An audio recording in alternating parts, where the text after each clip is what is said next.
Welcome to Solvetic, your channel to always learn technology easily. Below in the description, you will find useful links we used in this video.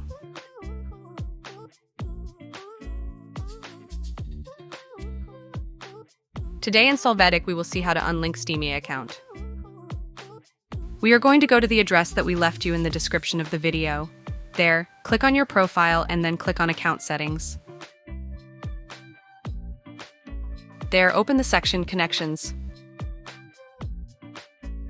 After this, in the line Steam, click on Unlink. Click on the button Send Security Code.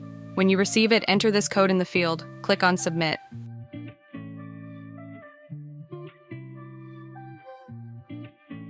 Now you can read the conditions. Check the box and click on Unlink. This will unlink your Steam account with EA.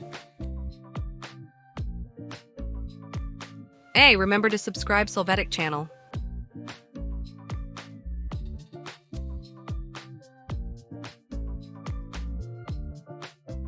We hope it has been helpful for you. Here are links to watch more videos of your interest and subscribe to the Solvetic channel. Thank you.